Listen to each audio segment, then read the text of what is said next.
Number 5. The Aradale Asylum. Aradale Asylum in Victoria, Australia is the largest abandoned asylum in Australia, a dubious distinction, besides the honor that it might be the most haunted building in Australia as well. The asylum first opened its doors in 1865 and on first opening used to bear a much more wild name, being the Aradale Lunatic Asylum. And its 130 years of active service, over 13,000 people are said to have breathed their last inside the asylum. So is it a wonder the place is thought to be haunted? Aradale was hardly a place built to help the sick. It was commissioned to help empty jails out and accommodate the increasing number of insane people in Victoria who were being locked up. Now, the conditions for what made someone legally insane back then were generous, to say the least. These would include people with Down syndrome, epilepsy, autism, even women suffering from postpartum depression. Oh, the lunatics. The asylum was structured more like a prison than it was a hospital. The walls were designed to give off the illusion of freedom,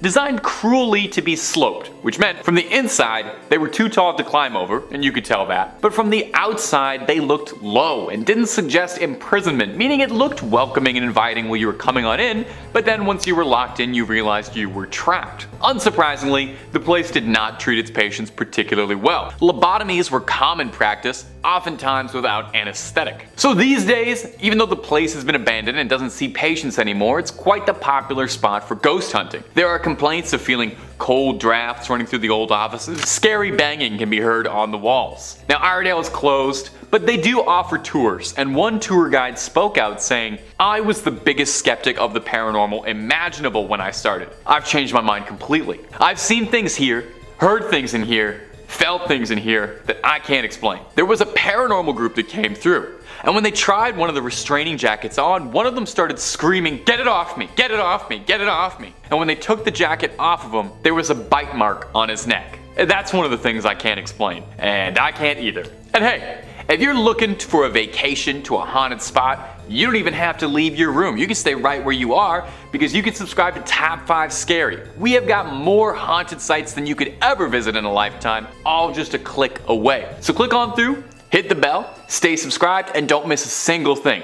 But do that once the credits roll in this video, okay? We got way more haunted stuff coming for you. Number 4. Leap Castle. For 700 years, Leap Castle has proudly stood in Ireland, boasting a infamous reputation as the most haunted castle in the world. I'm sure Dracula is deeply offended by that statement, but he's mostly fictional, so really, what can you do? This castle was first built in the 13th century, home to the O'Bannon clan, but it would be adopted by the O'Carroll clan, who seized control of it by the 15th century, and they did not seize control nicely. From here, ownership would pass from father to son, but was frequently punctuated by plots, assassinations, rival clan wars, and even O'Carroll family members assassinating each other were all par for the course for Leap Castle's history. Think like Succession, but 10 times worse. A grim oubliette where prisoners would be pushed from a window, landing into a pit of spikes, completed the castle. After centuries of battles and brawls over the castle, it was burned in 1922 during the Irish Civil War, where it was then abandoned. Now it goes without saying that a castle that saw this much death is a home to a bevy of trapped spirits, the most present one being the chapel spirit. Legend has it that one of the O'Carrolls had his own brother assassinated to gain power. His brother, a member of the clergy, is said to restlessly wander the burnt out chapel. Visitors report seeing beams of light, the smell of burnt rubber, and the shadow of a priest in the stairwell. There's also stories of a young girl named Emily who fell from the rampart in the 16th century and tragically lost her life. There's stories of seeing the young girl walking atop the battlements, dragging a misshapen leg as she walks. Today, you can visit Leap Castle if you're feeling daring enough to contact the owner Sean Ryan, who does offer private tours. It'll be you, him, and all the spirits you can handle. Number 3. Hoabashu Forest. Our next entry is going to take us to Transylvania, to Romania, the Hoabashu Forest, and please do forgive me, my Romanian ain't quite what it used to be, and it was never much to begin with. The forest is beautiful, if not more than a little haunted, with countless reports of all kinds of paranormal activity stemming from within the hectares of the creepy, bountiful woods. The place kinda looks like it's the set to a Halloween movie as is, with the twisted trees curling ever outwards. Now, there are many legends and stories coming out of the forest. It's even been called the Bermuda Triangle of Romania. According to one particularly exciting legend, a girl went wandering in the forest one day to escape the difficulties of life and take her mind off her troubles. She found herself lost in the forest and nature, but she never returned. Her family looked and looked for her, but to no avail. They They never found her and assumed that their daughter had passed until she reappeared and walked home 5 years later, unsure where she'd been and didn't remember anything of the experience and hadn't aged a day on her. That is far from the only strange thing that's happened here. Take a listen to this folktale. A shepherd and his flock of over 200 sheep were said to have vanished without a single trace. You'd think there'd be one footprint out of 200 sheep. Another story tells of a woman who went wandering through the forest and came back and discovered she had a 15th century coin placed in her pocket, as if a ghost left her a little surprise to take home. In the 1960s, biologist Alexander Sift photographed a strange object that he saw above the sky of the Hoabashu forest, which would gain notoriety as a UFO sighting. I'm gonna stop and ask here, basically what wasn't happening here that was supernatural? Is there anything normal natural about this forest, or is it just all haunted all the way down? If we've got any Romanian viewers, you may let us know about this one. Yeah. Number 2. Castle of Good Hope. Coming up next on our list of haunted hotspots is the Castle of Good Hope in Cape Town, South Africa. It was first built in the 17th century by the Dutch East India Company, so bad vibes there to begin with. It's the oldest colonial building in South Africa, and if you believe the local legends, is allegedly one of the more paranormal spots in the entire country. Now, the first ghost sighting came from 1915, when a tall, pale, mysterious man dressed in black, much like yours truly, was spotted walking seemingly out of nowhere alongside one of the castle's ramparts before vanishing as soon as he appeared. Well, that's pretty weird and seemed like an isolated incident until in 1947 this same strange man just couldn't stop appearing, making regular visits and check-ins for the castle weeks on end. He would be seen jumping off the castle's wall, seemingly plummeting to his doom, only to reappear again, to do it all again. Maybe he's just having fun. I imagine being a ghost is dreadfully boring. He kind of sounds like a sick ghost, all things considered. Sounds like he just wants to bungee jump, hang 10, vibe out. I can get down with this ghost. Another popular ghost story from the castle is that of their former governor, one Peter Giesbert van Noot. You try saying that 5 times fast, I barely made it through that once. He passed in the castle in the 23rd of April, 1728, the same day he had sentenced 7 army deserters to the death sentence. Now the story goes that one of these soldiers hexed him and demanded he face and watch the execution. Van Noot was apparently more than a little bit squeamish at this prospect and refused the invitation. And if you believe the stories, later that day was found dead at his desk, slumped over. And some believe his ghost still wanders the castle's halls. And he's far from the only spirit reported to inhabit the castle. There's also reports of hearing a man and a woman arguing outside of a guard station, and as well a lady of the manor who visits esteemed privileged ghosts. Imagine that, getting haunted by the 1%. Number 1. The Hellfire Club. Now, don't get your hopes up too much. The party won't be meeting for a D&D session with Eddie Munson anytime soon at this Hellfire Club, although the name might come from it. I'm not sure, to be honest. If the Duffer Brothers want to clear that up for me, let me know. My DMs are open. The Hellfire Club in Dublin, otherwise known as the Montpelier Hill, was once home to a hunting lodge in the 17th century owned by one Richard Parsons, a man obsessed with black magic and the occult. It's said that the Hellfire Club was a club for Satanists, and the leader was referred to as the King of Hell and would dress like the devil during meetings. Honestly, sounds like kind of a fun club. All meetings they left a seat open just in case Lucifer wanted to drop by for a few hands of poker, clink some glasses with them. Stories go on to say that members of the Hellfire Club participated in all manner of dark and sinister ritual, sacrificing cats, goats, and if legends are to be believed, even the servants of the Hellfire Club were offered some membership package. Now, there's a very famous story out of the club that says one fateful day, a strange man appeared and asked if he could join in at the card game for the night. As there was always an open seat, they offered it to him.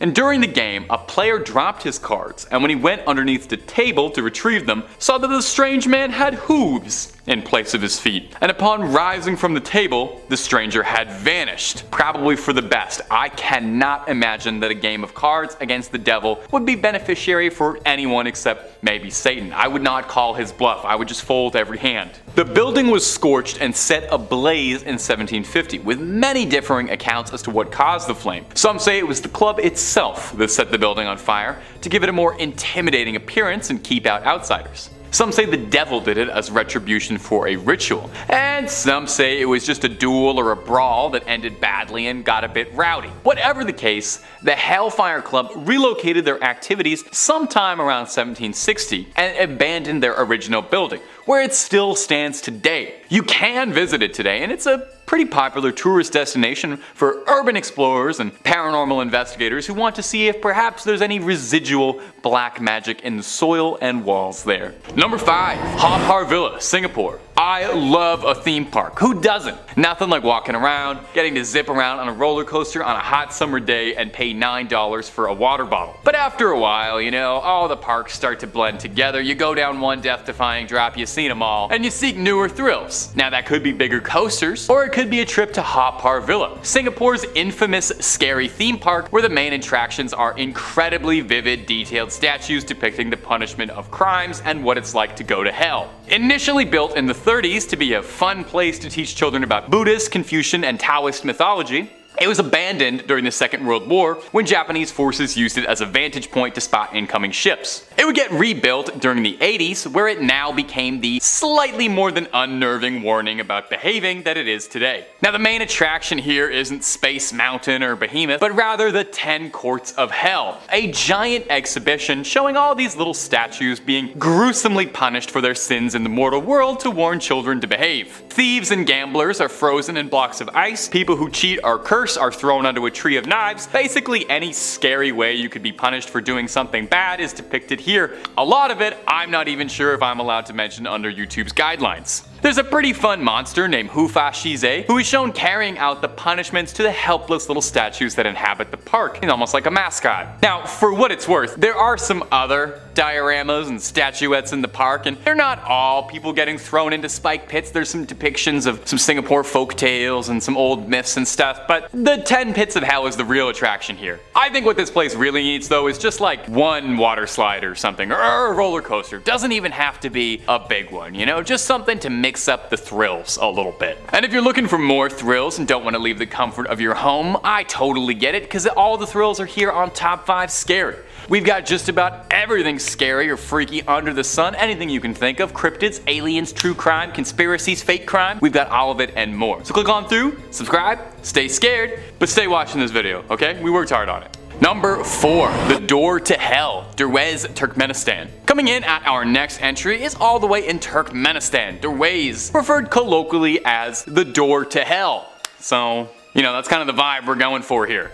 This unintentionally terrifying tourist destination is a collapsed natural gas field that's been perpetually burning for the last 50 years, and whoa, does it make quite a postcard. They say the candle that burns twice as bright lasts half as long, but this thing is burning pretty bright, and it's been burning for a sincerely long time, so who's to say how accurate that aphorism is? The exact origins of the Door to Hell are unknown, as the area is a bit remote and nobody really knows when it started. To quote the philosopher William Joel, it's always been burning since the world was turning. Now there have been some attempts to extinguish this mighty flame, but it is a little more difficult than just tossing a bucket of water over it, as the toxic fumes gushing out of it make it difficult to even get close to it, and that's before talking about just how incredibly hot a giant pit of burning fire and gas is. Only one person has ever descended inside the pit, and he needed to be equipped with a heat-resistant suit as well as a Kevlar harness. He wasn't just going in there. Interestingly, on this expedition, he discovered that there were microbial life forms existing down inside the pit, which could be proof of some tiny little demons. Now, I'll leave you with this one last fun little tidbit about the crater. Many first-hand accounts of visitors, campers, and tourists to the pit have reported that they have seen hordes of spiders en masse sacrificing themselves into the crater, all walking in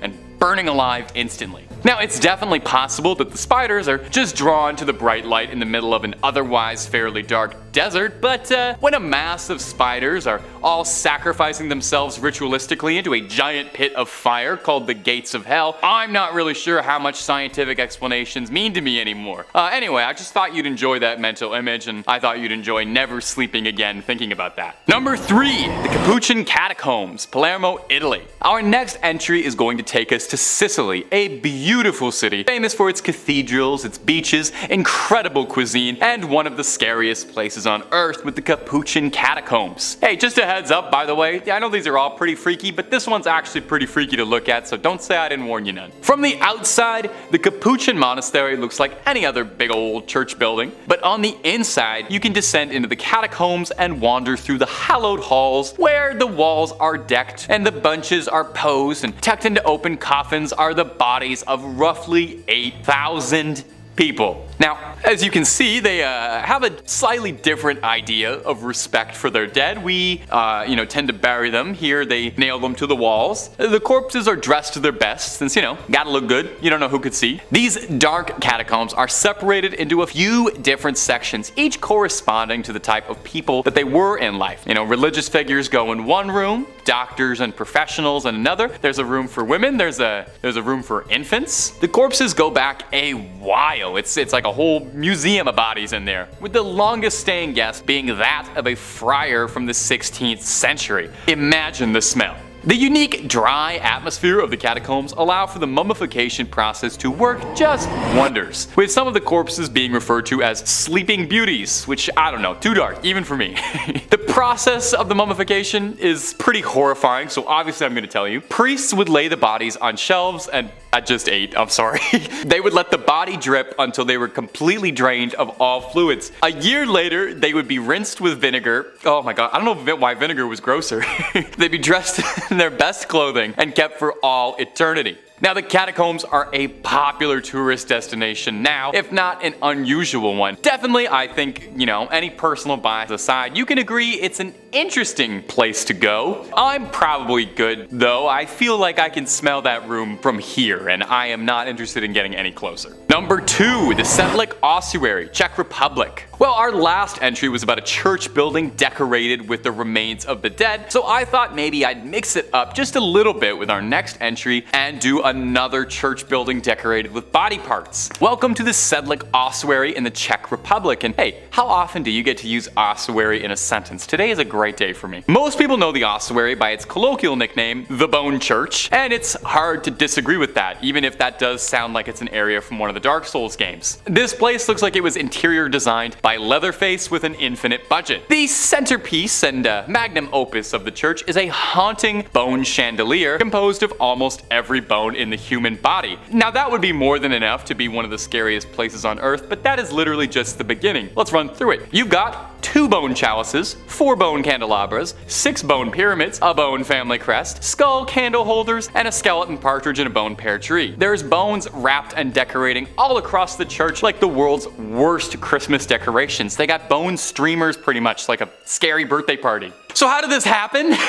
Did they just let a local lunatic decorate the place? Well, way back when the ossuary was the abbot of the Sedlec Monastery, this holy soil was a very appealing gravesite for people and religious figures, and just about everybody wanted to get their bones buried here. The problem therein is that when way too many people all want to be stored and buried in the same place, eventually things start to pile up and you got nowhere to put the bones. So, in the 18th century, a woodcarver was tasked with finding a solution to this grim problem, and he came up with the wonderfully terrifying idea of turning them into art. God bless our creative fellows. He bleached all of the bones to make sure they looked gorgeous and uniform, and in the scariest of ways, I kind of agree. It's beautiful in a horrifying sense. Number 1, Centralia, Pennsylvania. I think the best horror movies and properties are based on real things. I think the Overlook Hotel from The Shining is based on the Stanley Hotel in Colorado, Conjuring and Annabelle based on Ed and Lorraine Warren, obviously, Leatherface based on Ed Gein, and the town of Silent Hill from the Silent Hill movies was based on Centralia, Pennsylvania, where an infamous coal mine fire abandoned the town, leaving only fog and a rain of ash over the deserted streets. In 1962, a fire started in a landfill and spread to the coal tunnels that lay deep beneath, thousands of feet below the surface of the town.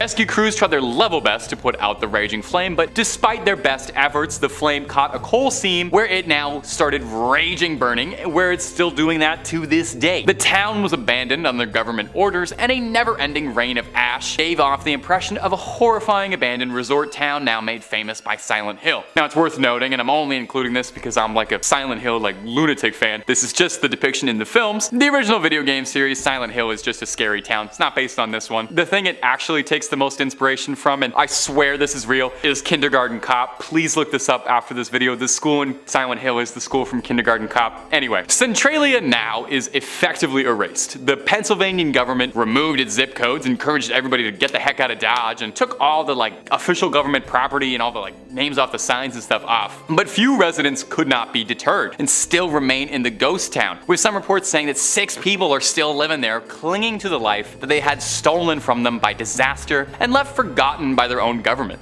Even Hollywood actually no longer films movies there. The last couple of productions that tried said that the graffiti and desolation of the town has made it look too realistic as a ghost town to be used to film in. So if you ever happen to be passing through Centralia, just be nice, okay? They have been through a lot. Number 5, Bangor Fort. Now, if you Google Bangor Fort, if you're planning a trip up there anytime soon, almost every result will give you back something like India's most notorious or India's most haunted. So maybe that should give you a bit of a sense as to what's going on here. It's bad news. In fact, the place is said to be so filled to bursting with malevolent spirits that the Indian government actually restricts tourists from visiting after sunset for fear of spiritual danger. Let's take a look at the history of the Bangor Fort, one of the most notorious haunted places in India if the search engine is anything to go by. The fort was first built in the 17th century, and according to local legends, a religious ascetic lived nearby to the fort and insisted that any house built near the fort shouldn't be taller than his own house. Not sure why, but he just didn't want to be upstaged, I guess. If the shadow of any house fell on his own, he would destroy the fort, he threatened.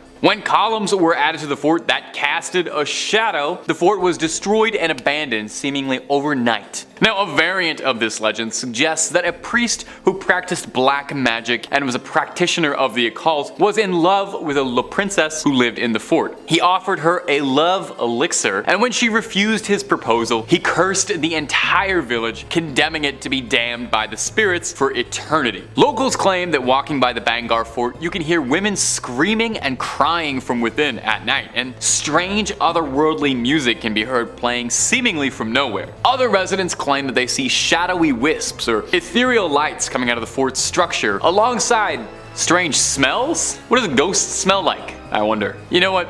Don't let me know. That's maybe one that's better left not knowing. The reason for the ban after sunset is because local legends say that any person who enters the fort during the night will never be seen again and will become one of the spirits trapped inside. So maybe just stay within the guidelines and follow the signs just this once. And if you're looking for more videos about haunted hotspots, alien sightings, cryptids, creepy crawlies, and basically just about anything scary under the sun and above it, well, Top 5 Scary has all of that and then some. So click on through, subscribe, stay scared, and don't miss a single scream. But do that after you finish watching this video, okay? We worked hardish on it. Number 4, Tunnel 33. Shimla is said to be one of the most beautiful cities in the entire country of India and happens to also be home to some of the more haunted hotspots. Now this one in particular might not be as scary as some of the other ones in this list. I thought maybe I'd give you a little break before we really got into it. But this ghost has been described as a lot friendlier than your average spirit, more of a Casper, if you will. Tunnel 33 is the longest tunnel in the Kalka-Shimla railway track, built in the late 18th century in 1898. British railway engineer Colonel Balrog was the man in charge of constructing the project. Colonel Balrog, I'm pretty sure he was a Street Fighter character. Colonel Balrog was given a thin deadline and he failed to meet expectations for the tunnel, leading to him being humiliated in his career after the British government was understandably pretty upset with him. Distraught, completely despondent, he ended up taking his own life and was buried near the incomplete tunnel on the railroad tracks, where his spirit has remained ever since. Residents report seeing apparitions of the good colonel through the tunnel, sometimes saying they see him standing, admiring his work, riding his horse, or if you really believe some of the more out there stories, he's even been seen talking to tourists and locals as they pass through, asking questions about his tunnel and if the project is going well and if they're meeting deadlines. The poor guy is still so focused on his work all these years later. Take a break, man, for us, please. A phantasmal 15. You've earned it. There's something very sad about a ghost who's stuck on the land he worked on, unable to move on. He's not interested in haunting or scaring anyone, but just doomed to check in on a project he never got to see completed. If you ever visit the accursed tunnel, and if you happen to see the Colonel, tell him thank you, won't you? For me, okay? Tell him that the tunnel looks great and he did a good job. I'm sure he'd appreciate it. Number 3. Ramoji Film City. Ramoji Film City is one of the biggest film sets in the country. In fact, it's actually one of the largest film complexes in the entire world. I mean, it's a film city. How many other film cities are there really? It's a big attraction for movie lovers who come the world over to see its extravagant displays and exhibits, but also entices paranormal hunters looking for proof of the other world. And there's a little something for everyone here, you know? It's a real family place. So where does the haunting come from? Do the ghosts just love the silver screen? Well, Ramoji Film City was allegedly built on an old Nizam battleground. The Nizam of Hyderabad was the ruling caste of the area in the 18th century. Now, if these stories are true and it is built on an old battlefield, then it makes sense that there would be a good amount of lingering evil and restless spirits trapped in the soil that haven't moved on. Dying violently tends to make ghosts. Guests of the film city claim that while visiting, lights will flicker and turn on and off at random. Now that could be bad wiring, but it also could be troublesome spirits. Where things get kinda spooky is the reports of crew members on film sets getting injured under mysterious circumstances, equipment malfunctioning, or outright being destroyed in front of people's very eyes. And these are some of the more common reports of things happening on the cursed set. Women in particular have felt targeted by the ghosts or spirits in the Ramoji Film City. Actresses have claimed that they felt like they were being watched in their green rooms, or even feeling a supernatural tugging at their clothes during filming. Now, I'm sure they make all kinds of genres of movie at the Ramoji Film City, but if you want my professional advice, I think they should definitely consider filming a horror movie there. It sounds like they would save a ton on the special effects budget, or maybe they could make a documentary. Do you need to pay a ghost if you're gonna have a ghost in a movie? Do ghosts still have the same workers' rights? Somebody look into that for me. Number 2, the Charleville Mansion. We're headed back to Shimla for this next one. It sounds like if you're booking a trip to India to take in the sights and the spirits, Shimla is the number 1 place to be. Beautiful and filled with ghosts. Once you're done checking out the tunnel, take a trip to the Charleville Mansion, said to be the home to an old poltergeist. It's a century-old abandoned fort built during the British rule, and its first owner was a British officer whose name has seemingly been lost to time. Probably something like Wilford Brimley, though that's a different guy. When the officer and his wife moved into the mansion in 1913, they were unaware of the rumors surrounding it, and they just thought they were getting a great deal on rent. A previous owner had already fled the property because of the hauntings that had taken place. They say that there was a ghostly figure that would slowly apparate in the middle of the night and would smash objects and throw them around the house. Now, despite this house being haunted, the officer himself didn't personally believe in ghosts. He wanted to test this theory of whether or not there was a poltergeist in his home, and so he locked all of the doors in his house and waited. Just sat there twiddling his thumbs, tapping his feet, waiting for a ghost to approach. Well, lo and behold, after locking all the doors, he heard a crash upstairs and ran upstairs, opened the door, and found that this one room had all of the furniture and all of the mirrors just utterly demolished. I think he moved out the same week. They say he moved out shortly after, but I can't even imagine he finished packing his bags. Now, the next owner was one Victor Bailey, an assistant secretary working on the railway construction at the time, and I gotta say, there must be some really bad vibes at the Shimla Railway if 2 entries on this list involve it. Anyway, the Baileys moved into the mansion, and at first it seemed like a great deal. Beautiful mansion secluded away from the rest of the world. Until one day at a dinner party, one of their guests reported that he was talking to a lovely English gentleman. Victor Bailey was a bit confused, and when he went back to go introduce himself to this guest, he watched the man disappear into the room the poltergeist destroyed, just vanished out of thin air. And the Baileys packed their bags and left shortly after. The mansion is now deserted and is a hotspot for paranormal activity, so enter if you dare. I actually don't even know if you can go in. Look into that maybe.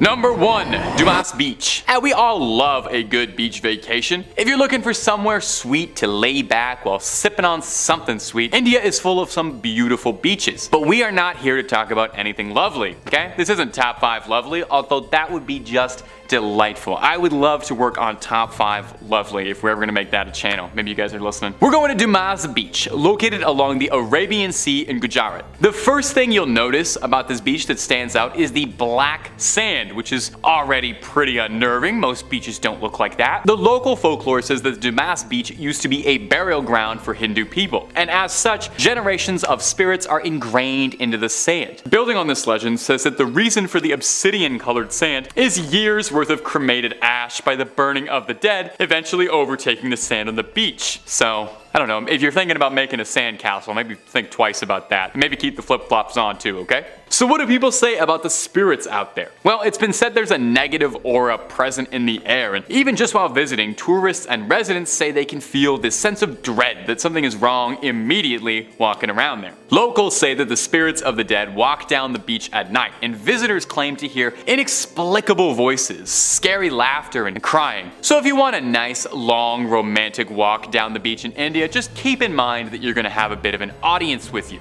Some people go so far as to say that there's been apparitions, floating orbs seen around the beach. I was having a bit of trouble finding any photos of any ghost sightings around the beach. People say dogs behave strangely, walking through it, howling and barking. There are some who believe that the animals can see spirits we can't, and this could be evidence of that. Now, the most extreme legends say that the tourists go missing around midnight on the beach, but I want to believe if people kept going missing on a beach, they'd shut it down, but I don't know. I've seen Jaws. I know that's not actually that. In 5th place, we have Preston Castle, also known as the Preston School of Industry in Chaonei. Opening in 1894 and named after state senator at the time, Edward Myers Prestonas, it was presented as an alternative to juvie, a place to send troubled boys to learn a new trade and avoid incarceration. To the general public, it quickly became known as the best reform school of its kind, where boys could grow their own food, raise livestock, learn farming trades and skills for self-preservation in the real world. Known as wards, minors under guardianship of the state, but not necessarily juvenile offenders, many boys passed from severe illnesses like tuberculosis or were simply killed by guards for reasons unknown. Records show that the initiation to the facility involved swimming through a pool filled with lye, and common discipline methods included starvation, isolation, public paddling, and lashings. A mass grave on the property contains at least 23 bodies of wards that were sent to be rehabilitated. Head housekeeper of the facility, Anna Corbin, was brutally beaten to death on February 23rd of 1950. Various students and members of the staff were suspects in her passing, but it remains unsolved. Visitors to the now landmark have reported meeting her spirit, which roams around the grounds with all the students that couldn't pass over. Physical representations of spirits at this location have included multiple slamming doors, falling objects, disembodied voices, and the feeling of being touched by a cold hand.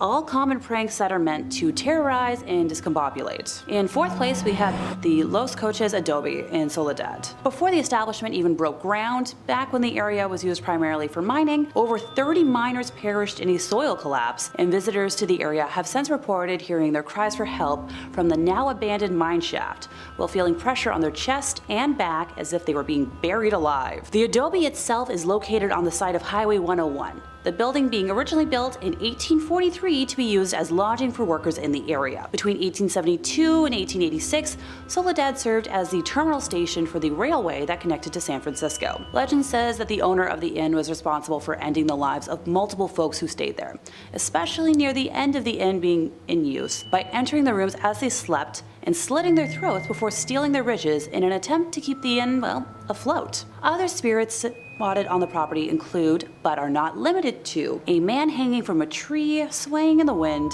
and a woman sitting while holding a pointer stick, with her mouth moving as if she's yelling at whoever spots her. It is reported that the wall between the living and the dead is so thin here that people who have stayed in recent history reported having the walls and surroundings inside of the building changed them to match the settings of the once deadly inn before their very eyes. Those who have opted to go so far as to stay the night have often woken up with handprints on their chest or throat, a remnant of what came before. In 3rd place, time to visit the Bodie State Historic Park. Formerly a genuine gold mining town located east of the Sierra Nevada mountain range in Mono County, California, and now a national landmark, it is known as one of the best preserved ghost towns in the world. It is named after W.S. Bodie, first name unknown, but rumored to be either William or Waterman, discovered gold in 1859 in an area now known as Brody Bluff. He tragically passed in a snowstorm storm that same winter and was never present for what came to be. According to pioneer Judge McClinton, the district's name was changed from the proper spelling of Bodey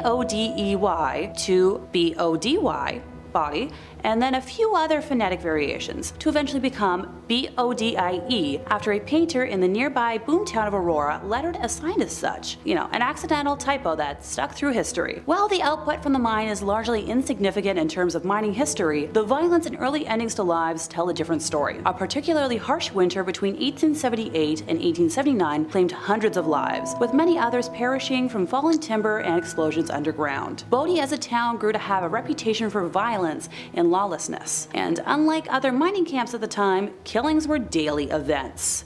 Robberies, stage holdups, and fights happened at such a frequency that no complete record could be kept. Reverend F.M. Warrington would describe the area in 1881 as a sea of sin lashed by the tempests of lust and passion. The first of 4 mysterious fires tore through the business district in 1892, the next destroying the town mill in 1912, and yet another destroying the same mill again in 1898. The last of the unknown fires demolished most of what was left of the now ghost town in 1932, taking way too many lives too soon in the process. When the last producing mine shut down after 1945, very few people were left living in what was left of the town, and all eventually met untimely ends. One man shot his wife unprompted, and 3 other men from the town took it upon themselves to take his life for that act. According to historians, the ghost of that man would visit the 3 men after his passing, shaking his fist and appearing as if he was cursing them out. Those men soon died of mysterious diseases and illnesses. Visitors to the area have reported meeting spirits that leave them feeling suffocated, seeing doors open and close on their own, and rocking chairs that may or may not have a menacing older lady staring them down, or even the empty chair rocking on its own. Nowadays, Bodie may be a tourist destination, but if you remove anything from the land,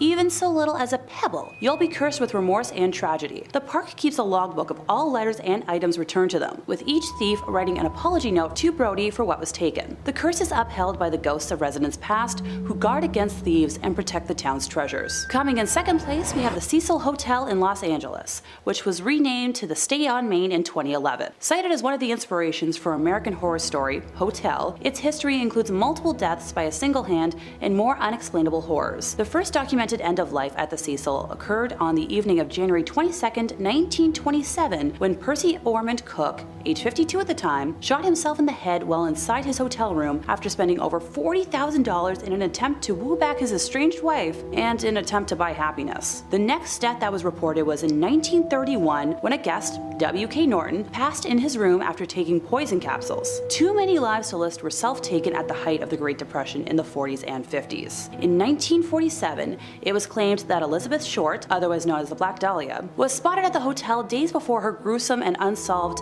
end of time. On the topic of unsolved deaths, we move ahead to 1964, when a retired telemarketer named Pigeon Goldie Osgood, who had been a well-known long-term resident at the hotel, was found brutally ended in her room, with said room having been ransacked. In the 1980s, the hotel was home for a few weeks to repeated ender of lives Richard Ramirez, nicknamed the Night Stalker. It's assumed that he engaged in most, if not all, of his killing spree while staying there, being convicted of 13 deaths total in 1989. A copycat of his, Jack Unterweger, stayed at the Cecil in 1991 and was responsible for the strangulation and death of at least 3 women of the night. The most recent death reported took place in 2013 when surveillance footage of Canadian student Elisa Lam behaving erratically in the hotel's elevator went viral. The video depicts Lam repeatedly pressing the elevator's buttons, walking in and out of the elevator, and was recorded shortly before her disappearance. After 19 days of being missing, her naked body was discovered in a water supply cistern on the hotel roof, following complaints from guests of odd-tasting water and low pressure. And finally, in first place, we have the famed Winchester Mystery House in San Jose. It all began in 1881, when the passing of Sarah Winchester's mother, father-in-law,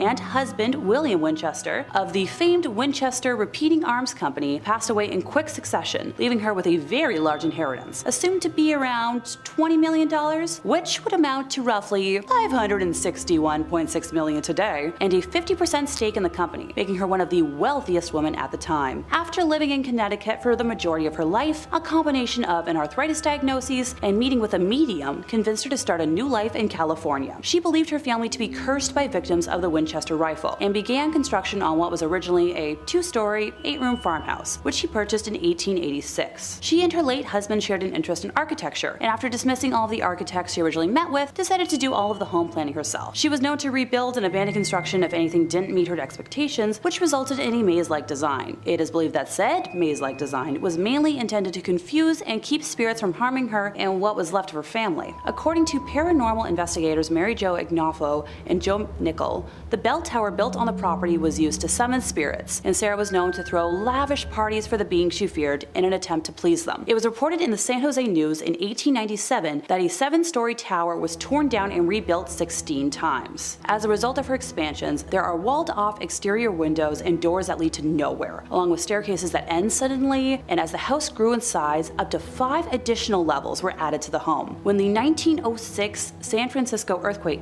hit, the damage to the home was quite extensive. The 7-story tower and most of the chimneys collapsed. An entire wing was destroyed, along with the 3rd and 4th story additions, and pipes that were protruding from what were once window boxes. Before the earthquake, the house is believed to have had 500 rooms, and at this time of Sarah's passing in 1922, the house had 160 rooms, 2,000 doors, 10,000 windows, 47 stairways, 47 fireplaces, 13 bathrooms, and 6 kitchens. Visitors to the house today have reported multiple instances of experiencing cold spots, footsteps, cooking smells, odd sounds, whispering, doors and windows slamming, and feelings of being watched. Number 5. The Castle of Good Hope. Coming up first on our list of haunted hotspots is going to be the Castle of Good Hope in Cape Town, South Africa. It was first built in the 17th century by the Dutch East India Company, so you just know there's bad vibes there to begin with. It's the oldest colonial building in South Africa, and if you believe the local legends, it's allegedly one of the most paranormal spots in the country. The first reported paranormal sighting from the castle came from 1915, when a tall, pale, mysterious man dressed in black, he sounds familiar, whose attire didn't match the era at all, country or anything, appeared seemingly out of nowhere, walking alongside one of the castle's ramparts before vanishing as soon as he appeared. Now that's pretty weird, definitely, not quite enough to label a place haunted, but it was a one-off incident, right? Well, in 1947, this same strange man kept appearing, making regular visits for weeks on end. He'd be jumping off the castle's walls, seemingly plummeting to his doom, only to reappear again to do it all again. I gotta be honest, he sounds kinda sick, all things considered. Sounds like he just wants to bungee jump and vibe out as a ghost. Another popular story from the castle is that of former governor, one Peter Giesbert van Noot. Whew, you try saying that 5 times fast.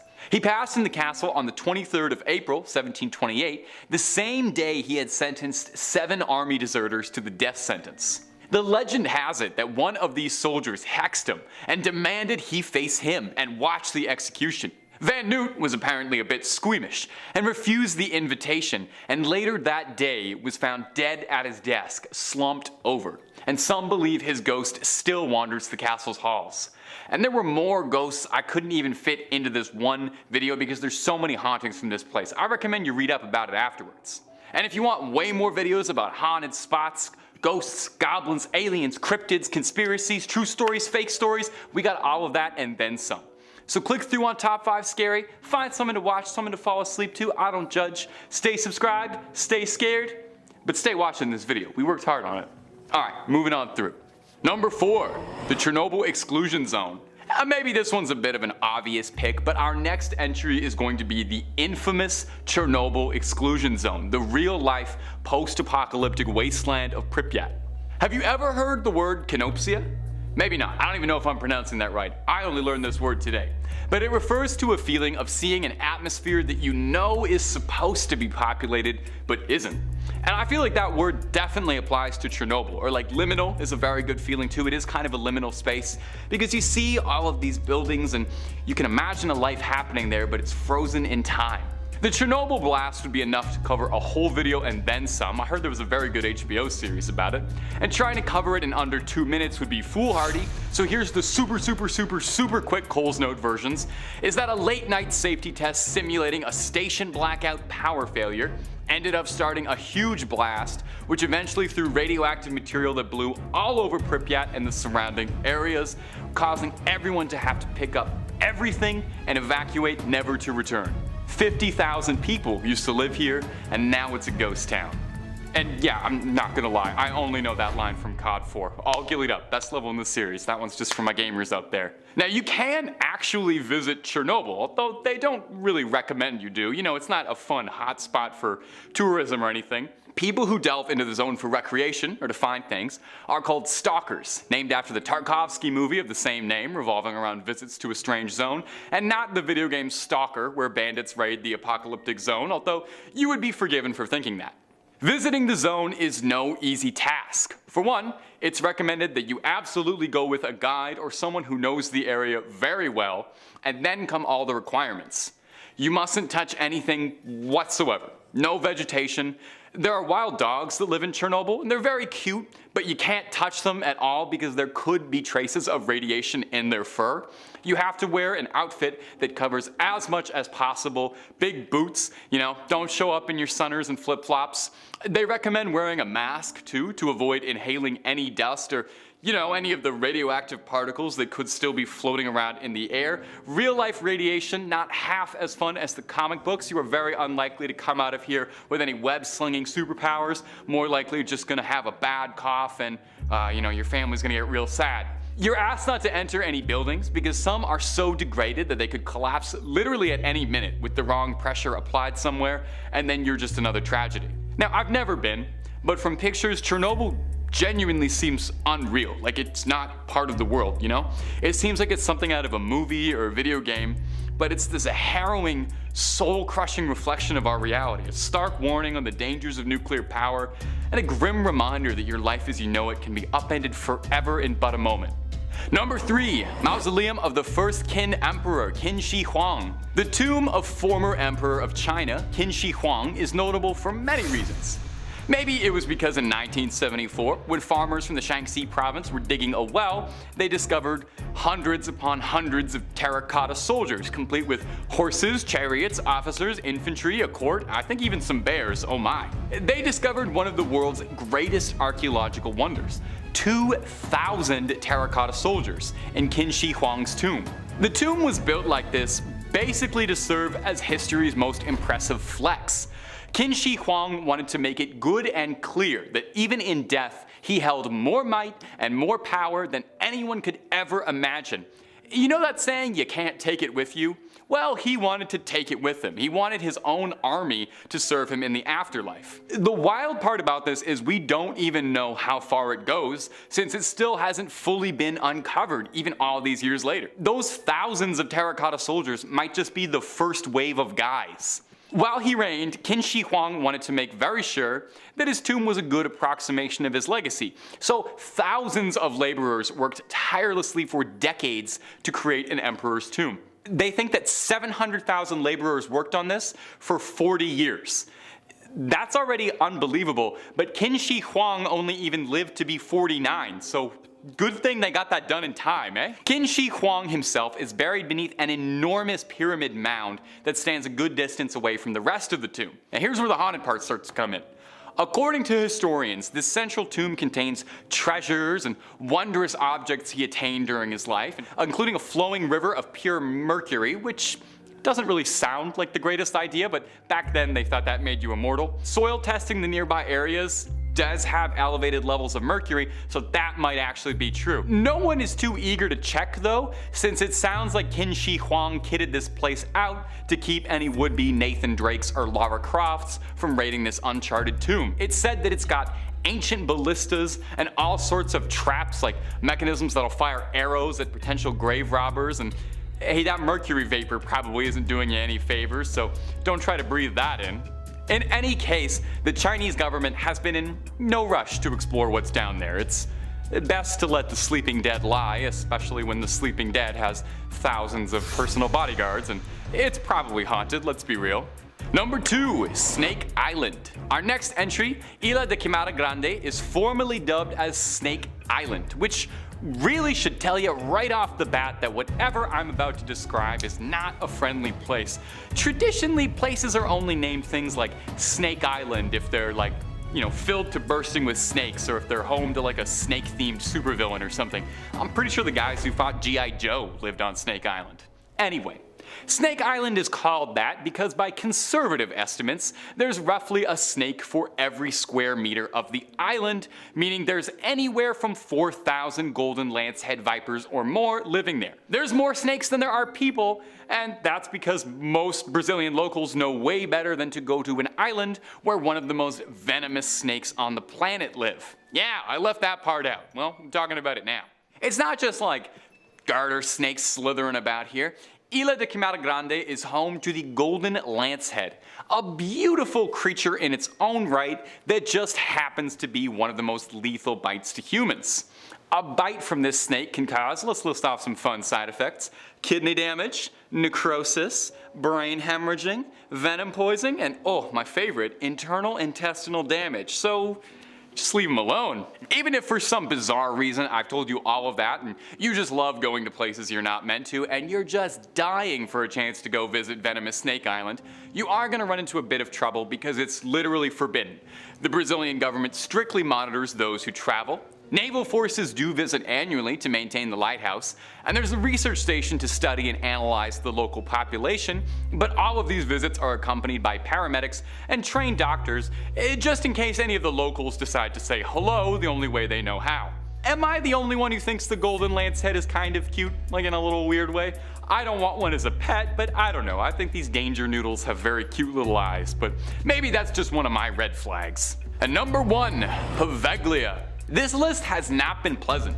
I guess I should have expected that given the tone of all of these wretched, horrible, and haunted places. So let's close this list off and find somewhere nice and sunny to get away from all of life's woes. Maybe somewhere nice like, I don't know, Italy? Maybe somewhere off the coast of Venice like the island of Poveglia?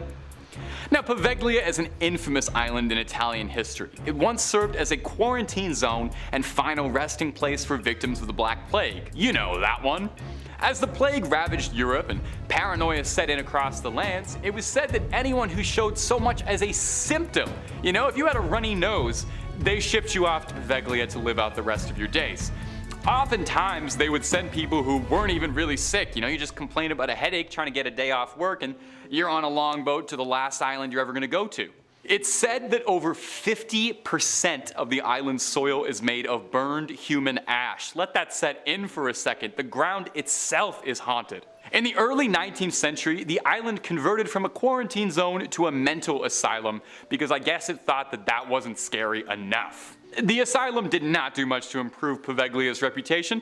Instead of being home to the sick, now it was home to droves of mentally unwell patients being made into victims by a doctor's sick experiments. Cruel doctors at the asylum would impose their patients into lobotomies with no concern for sanitation or their safety, with chisels, drills, and rarely if ever using anesthetic.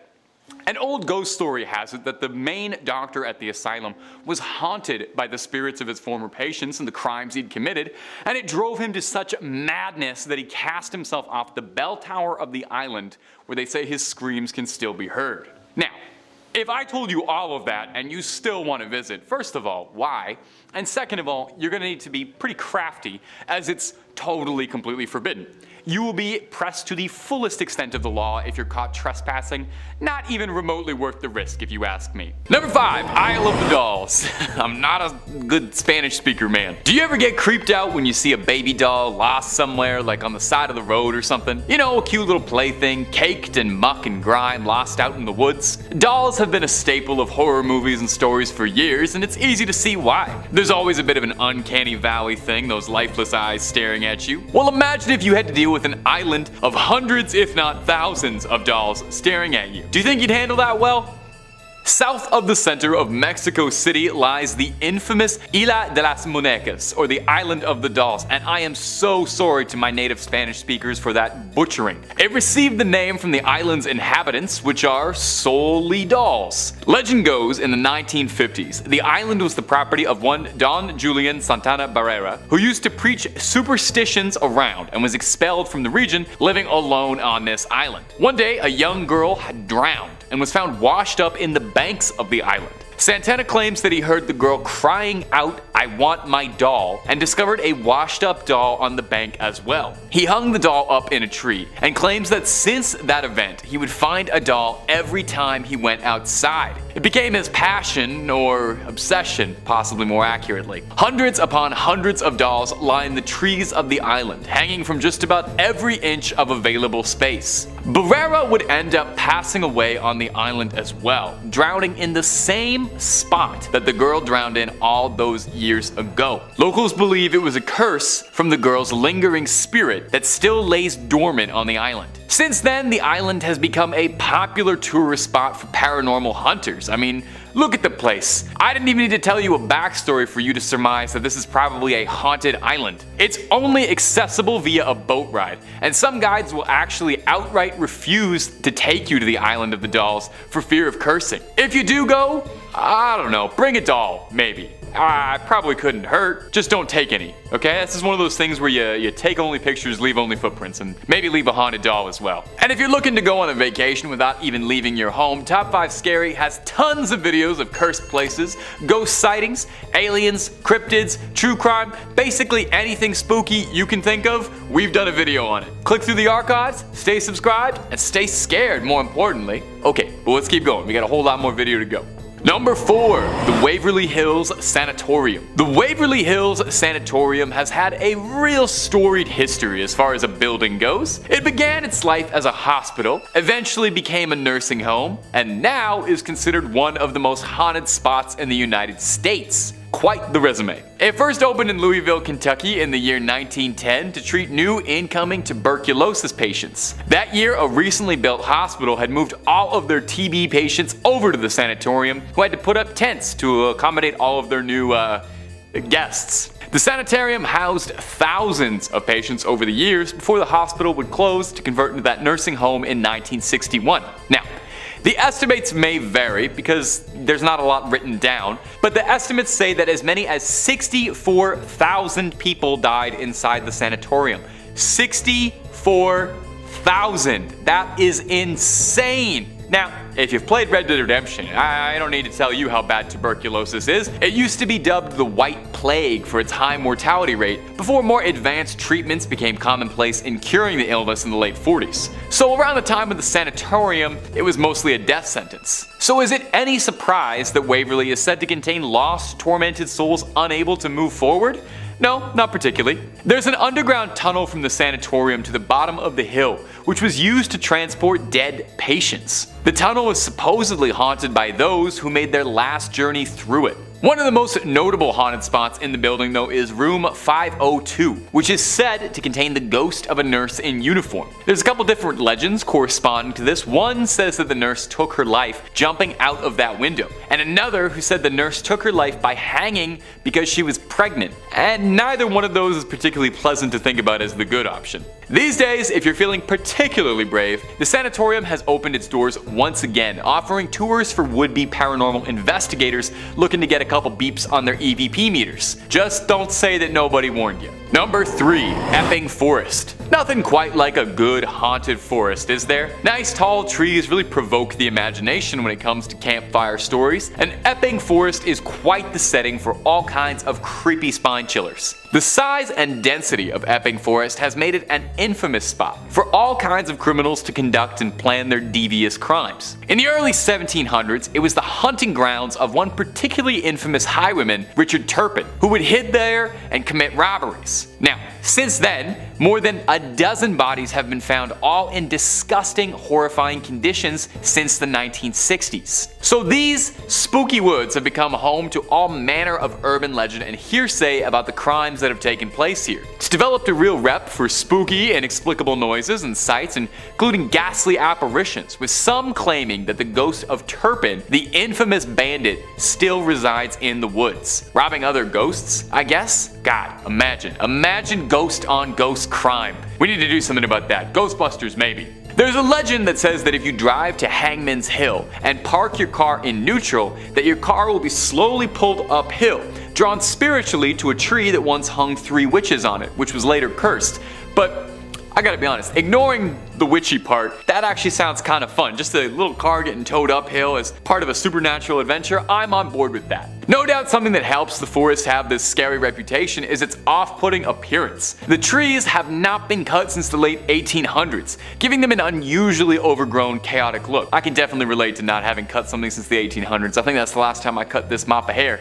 Number 2. The Queen Mary. We've got a few good haunted woods, an old abandoned hospital, and I think for good measure we should toss in a haunted ship. Does this video not have any haunted houses? Wow, okay, hey, we're breaking new ground. There are few ships in the United States allegedly even half as haunted as the Queen Mary, a decommissioned ship that was converted into a hotel in Long Beach, California. It's stately, lush, and its lower decks are filled to bursting with restless spirits. The ship was christened in the mid-30s by Queen Mary herself, hence the name, and it was retired 3 decades later when it was then converted into a hotel where guests can go and sleep in a stateroom and roleplay that they're crossing the Atlantic in style. But the continental breakfast is far from the only reason anyone goes to check it out, although I have heard it's amazing. Just make sure you get there early, those eggs go fast. There's a variety of hotspots that are said to be congregation points for spirits. The most famous is stateroom B340. A problem before the place was even haunted, actually. In 1948, a passenger, Walter J. Adamson,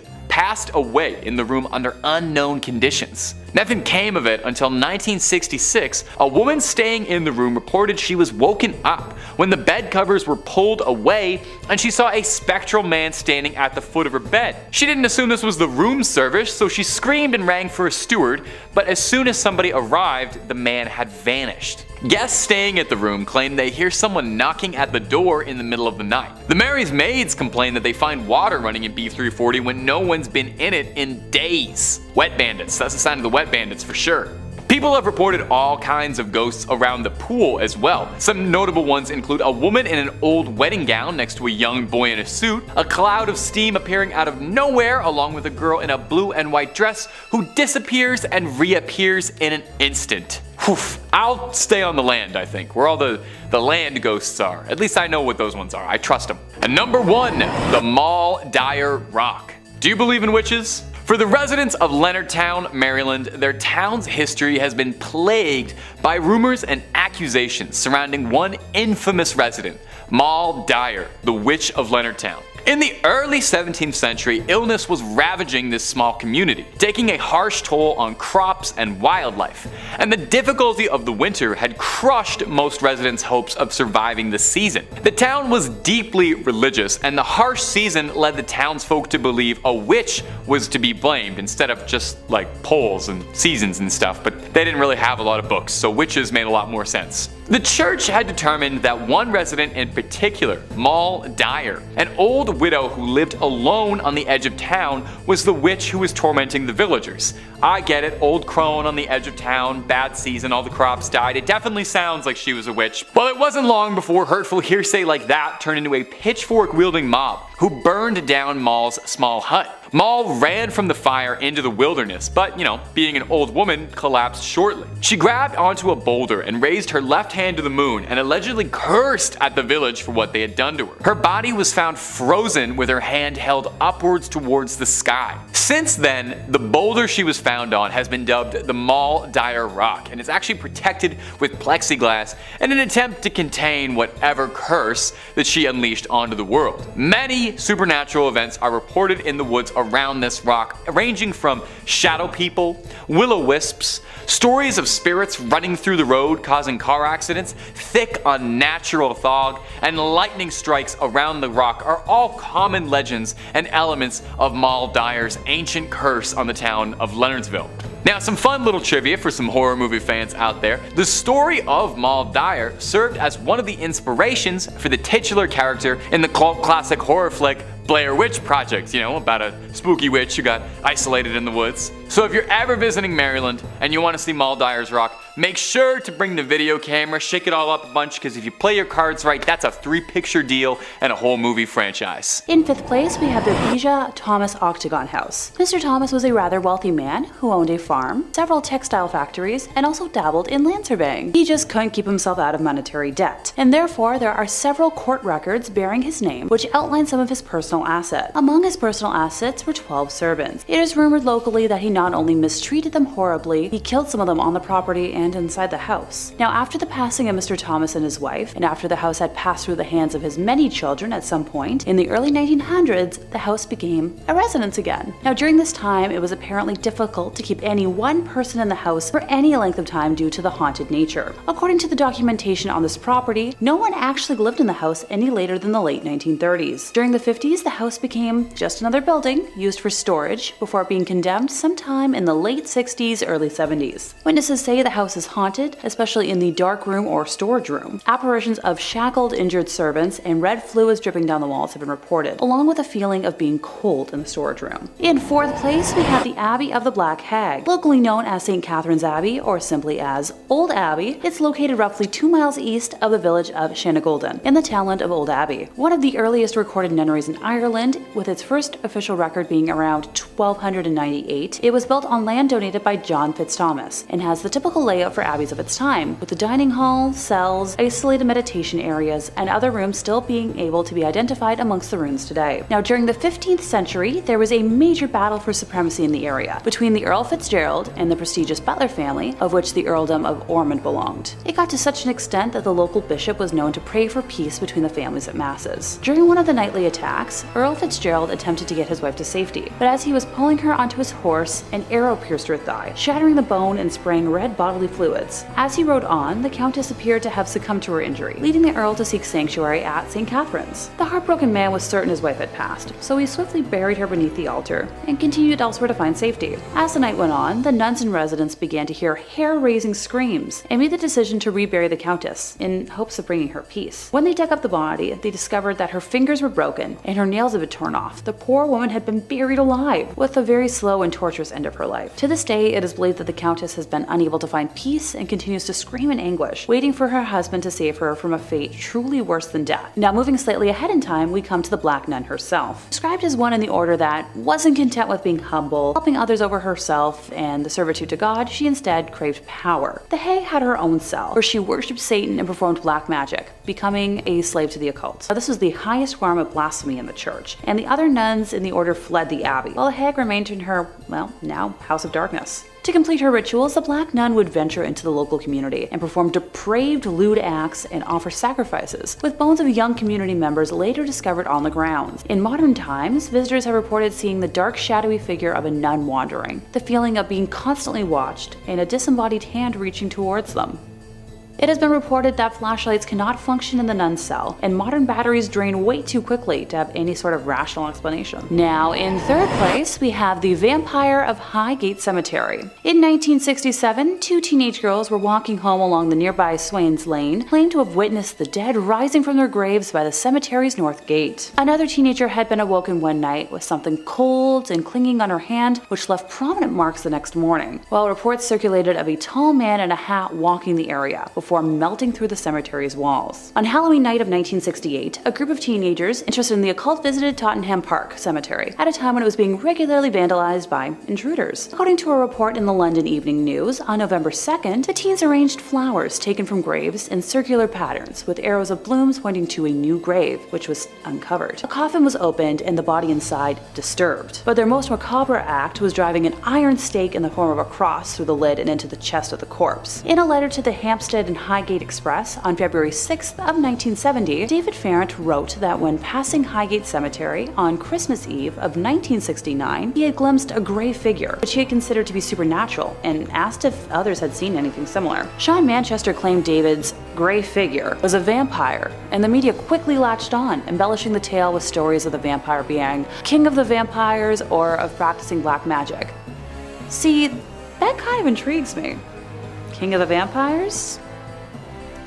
I'd be on the first flight to meet him. A rivalry grew between David and Sean, with each claiming that he could and would expel or destroy the specter. Sean declared that he would hold an exorcism on Friday the 13th of March, which Hey, that's a pretty good spooky date for that sort of thing. ITV conducted interviews with both men and others who claimed to have seen supernatural figures in the cemetery, which were transmitted early on the evening of the 13th, and within 2 hours, a mob of hunters from all over London and beyond swarmed over the gates and walls into the locked cemetery, despite police efforts to control them. Now, a couple of months later, on the 1st of August, the charred and headless remains of a woman's body were found, not too far from the catacomb, believed to have been used in a black magic ritual. David was found by police in the churchyard beside the cemetery one night in August, carrying a crucifix and a wooden stake. He was arrested, but when the case came to court, it was dismissed. Now, there was more publicity about David and Sean when rumors spread that they would meet in a magician's duel on Parliament Hill on Friday the 13th of April in 1973, which never occurred.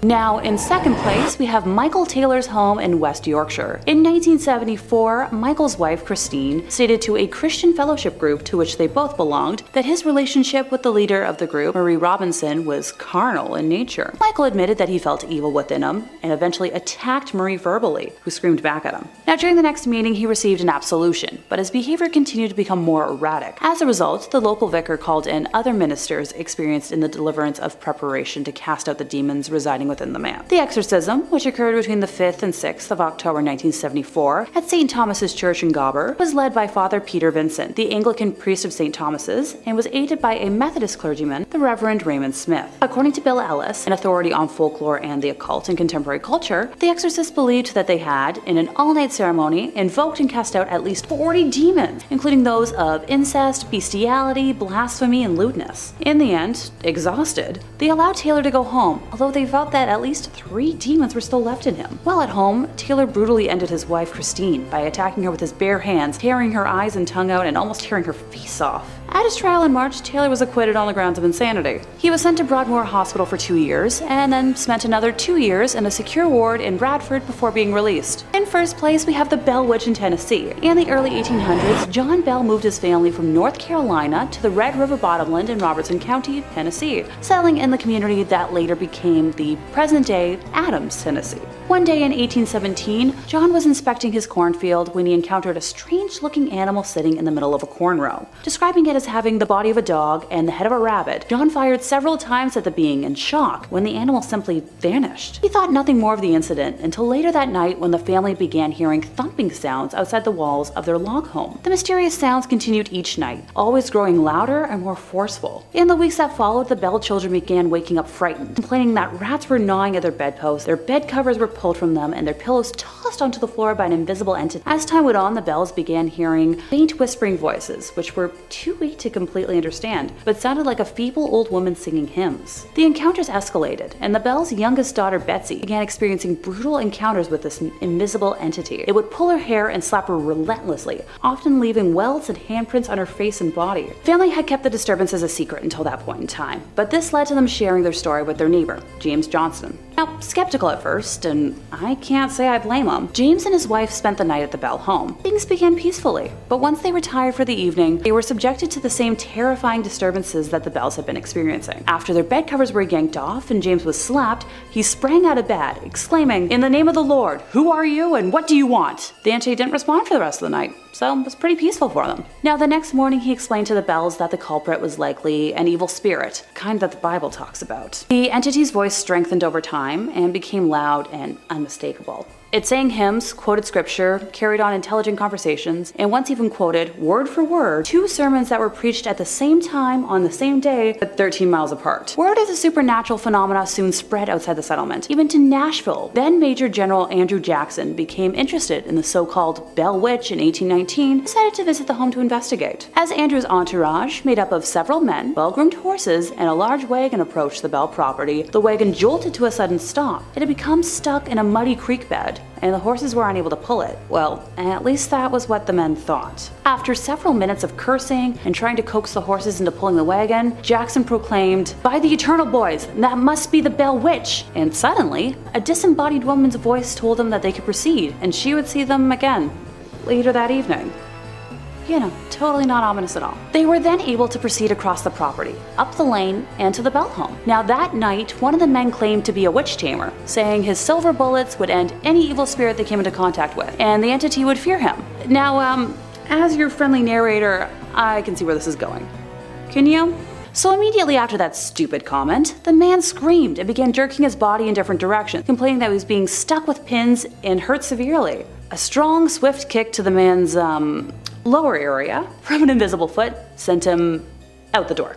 To the shock and surprise of no one, the entity was angry and announced that there was another fraud in the group, but she'd wait until the next night to identify him. Now terrified out of their minds, Andrew's men begged to leave the Bell farm. He insisted on staying. He wanted to know who the other fraud was. Now what happened after that isn't super clear, but Andrew and his entourage were spotted in nearby Springfield early the next morning, going back to Nashville. He later proclaimed, "I would rather fight the British at New Orleans than fight the Bell Witch." The entity continued to express disdain for John Bell, relentlessly vowing to end him. Now John had been experiencing episodes of twitching in his face and difficulty swallowing for almost a year, and it grew worse with time. By the fall of 1820, his declining health had confined him to the house, where the malicious entity continuously removed his shoes when he tried to walk, and slapped his face when he recovered from his numerous seizures. Her shrill voice was heard all over the farm, cursing and chastising Old Jack Bell, which was the nickname she had given him. John Bell breathed his last breath on the morning of December 20th, 1820, after slipping into a coma the day before. Now, immediately after his passing, his family found a vial of strange black liquid in the cupboard. John Jr. stupidly sprinkled 2 drops onto the cat's tongue. The cat jumped into the air, rolled over in midair, and had passed before it hit the floor. The entity then exclaimed, "I gave old Jack a big dose of that last night, which fixed him." John Jr. then tossed the mysterious vial into the fireplace, where it burst into a bright blue flame and shot up the chimney. Now, over time, young Betsy Bell became interested in Joshua Gardner, a young man who lived nearby, and with the blessings of their parents, they decided to marry. Everyone was happy about their engagement. Well, almost. The evil, mysterious entity became furious and repeatedly ordered Betsy not to marry Joshua. The young couple couldn't frequent the river, the fields, or the cave to play without the entity nagging them. The constant pressure was more than Betsy could handle, and on Easter Monday of 1821, she met Joshua at the river and broke off the engagement. Shortly after that, the entity visited her mom, Lucy, and told her that it was leaving, but it would return in 7 years. And the entity returned in 1828, as promised. Now, most of the 3-week return visit centered on John Jr., making predictions of the future. The entity that tormented the Bell family and the Red River settlement almost 200 years ago is often blamed for the unexplainable manifestations that occurred near the old Bell farm today. The faint sounds of people talking and children playing can sometimes be heard in the area, and it's not uncommon to see candlelights dance throughout the fields late at night. Photography is especially difficult. Some pictures taken in the area show mist, orbs of light, and other phenomena, including human-like figures who were not present when the pictures were taken. The cause of the Bell family's torment 200 years ago, along with today's continued phenomena in the area, remain a mystery. Numerous theories have all been put forth, but have also all been debunked. Most researchers agree that something had to have caused the incidents at Red River in the early 1800s. That gave rise to the Bell Witch legend as we know it today.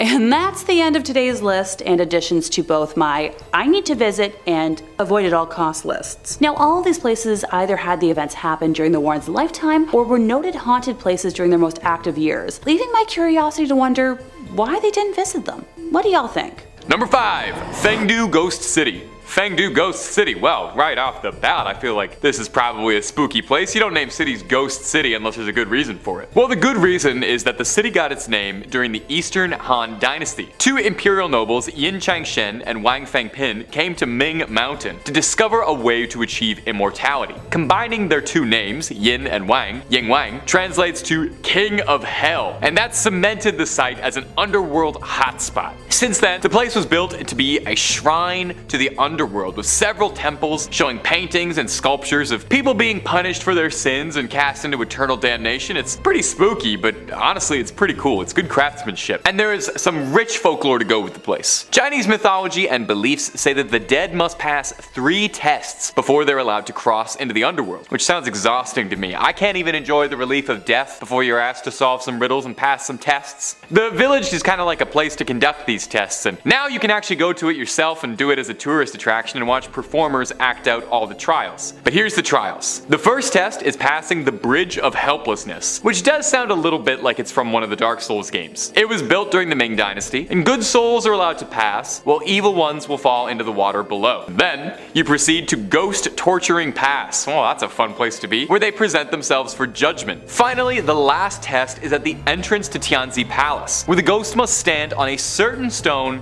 on 1 foot for 3 minutes straight. I don't know why I'm standing on 1 foot when the camera is above my waist. You can't tell what I'm doing. I could be standing on as many feet as I want. A good soul will be able to do it, an evil one will fall over. Now this site now is a popular tourist destination due to its very unique structures and fascinating, if not a little bit horrifying decor. I'd want one of those little statues maybe have in my house. I think they're kind of cool, to be honest. And if you're looking for more hellish haunted spots, terrifying tales of poltergeists, ghosts, ghouls, cryptids, aliens, and all kind of freaks under the sun and above it, while Top 5 Scary is simply the only place to be. Subscribe and stay scared. Number 4, Kaishiku Grounds. If you go to Kaishiku today, you probably wouldn't think much of it at all.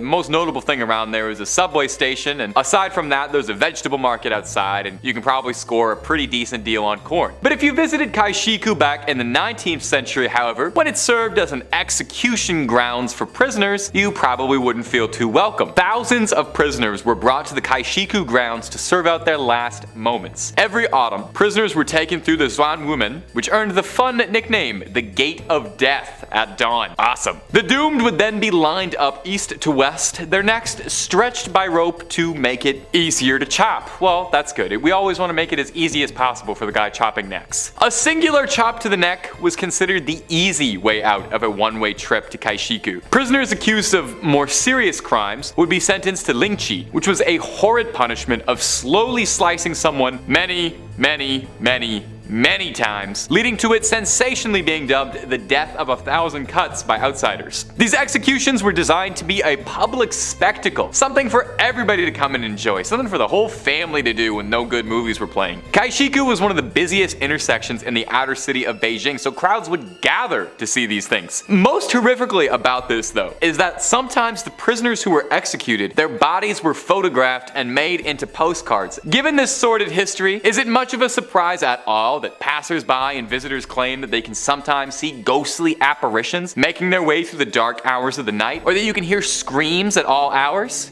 If you ever visit Beijing and make a stop by Kaishiku, take a photo. The postcards they sell in the gift shop are a little, dicey. Number 3, the Forbidden City. The Forbidden City. Well, that tracks. That sounds very forbidden. Well, back in the 14th century, when it stood as the heart of the Ming dynasty and served as an imperial palace, yeah, you'd have a pretty difficult time getting access if you were but a common serf like myself. But I think they've relaxed their stance just a little bit, because I found more than a few Google recommended articles for tourist things to do in the Forbidden City. I think they just charge like price of admission now. So it's actually very easy to get into the Forbidden City, and the Chinese government does know about this. So the formerly Forbidden City, which is not quite as catchy a name, is a beautiful tourist spot and definitely worth checking out. It's got years upon years of culture and rich history behind it, and most importantly, it's said to be very haunted. The Forbidden City is a pretty credible place for a haunting, if I must say. Ghosts are said to be born out of a place of malice, and the Forbidden City has over 600 years of deaths, assassinations, and who knows how many backstabs and plot twists where the intrigue are out there. The most recurring ghost story coming out of the Forbidden City, though, is that there's a ghost of a weeping woman, all dressed in white, wandering during the dark hours. Following her is a lingering flute playing. Visitors claim at times they see ghost dogs that run through corridors at the edge of the city, digging up ghost bones. Some travelers report feeling an indescribable strangeness while wandering through the temples. Could it just be they're overcome with beauty and majesty of one of the wonders of the world, or is there spectral energy floating through the air? Before we move off on this one, I want you to take a look at this. A travel blog from Vancouver posted about their experiences traveling through the Imperial City. They noted how odd it was that all the doorways had a raised platform. The guide told them that was a way to confuse ghosts to keep them out. They took tons of photos, but only one stood out for them when they came back. See anything suspicious? Like a ghostly figure just kinda hanging right there in the center? Ugh. Number 2, Dead Fengmin Village. Coming up next on this list is going to be Fengmin Village. Fengmin Village is sometimes known as Dead Fengmin's Village, which is not exactly the most welcoming name you want to hear, but there's a pretty good reason for it though. The village itself is about as dead as a village can be, long abandoned by an unknown tribe. It's located in the valley of a nameless mountain in northern China's Henan province. An abandoned city left in a nameless mountain. It seems like it's the start of a chosen one, like heroic journey out there, start of a quest. The surrounding landscape is supposedly quite beautiful. A flowing brook, a lush forestry and trees, and buildings from the Qing dynasty. 39 buildings, 200 rooms, all of them left completely vacant. And the weird part? No one even knows why. There is extremely little information to be found on Fengman Village, who lived there, what happened to them, and so on, making it absolutely rife for urban legends of hauntings and ghosts. It's a fairly popular spot for backpackers and hikers with an interest in the supernatural who are looking to discover something in the lost village. One story tells of a hiker named Maitreya who would make expeditions out to Fengman Village, camping alongside the river just outside with a few companions. On one of his treks, he got the bright idea in the middle of the night to prank his companions by jumping and scaring them, which, let me just say, I absolutely have to respect that. You're camping out in an abandoned ghost village, you have to seize the opportunity to prank your friends just a little bit. Well, before he got a chance, he got served up his own scare because he swears a discordant, sad sounding voice kept calling his name out over and over, in a voice he said he couldn't recognize or had never heard before, and none of his friends had any idea what he was talking about. At number 1, Chaonei 81. Our next entry is Chaonei number 81, a building that has a fairly notable reputation, being listed as the most haunted building in Beijing. It's Beijing's most famous haunted house. The ghost most commonly reported in this house is that of a woman who was the wife of an officer in the National Revolutionary Army during the Chinese Civil War in the late 1940s. He had fled to Taiwan with his compatriots before the end of the war and left his precious wife behind. Naturally, she was pretty upset about this. She was despondent. She felt that without her husband, she had nothing left to live for and thusly took her own life. And her spirit has been trapped in the house ever since. Residents who live around the area claim that during thunderstorms you can hear shrill, violent screaming coming from inside the house. Visitors report that walking into the house immediately, you feel a cold chill come over you and a feeling of inescapable dread. Not good. Not good to feel those things. There's stories of people going inexplicably missing connected to this mysterious house. One notable story is that of a British priest who is said to have initially built the property to serve as a church who went missing shortly before it was finished. When an investigation was launched to look for him, they supposedly discovered a secret tunnel that led to a neighborhood in the northeast, and the priest's body was never discovered. Now, another story was that 3 construction workers in the basement of a neighboring building weren't paying attention to what they were doing and broke through a thin wall leading into building 81. They went through the hole and the 3 of them vanished. And now there are people who conspire that this event is what led the government to cancel its plans to demolish the building for fear that it might be haunted. And it hasn't been yet because it's still standing there, and you're more than welcome to visit. You can take a guided ghost tour if you're feeling brave enough, and hopefully you come back. Number 5. Area 51, Nevada. Starting out our list, we have the most obvious entry. In the American state of Nevada, you will find no shortage of places to go on vacation. Despite being a desert, you will find locations like the Hoover Dam, Red Rock Canyon,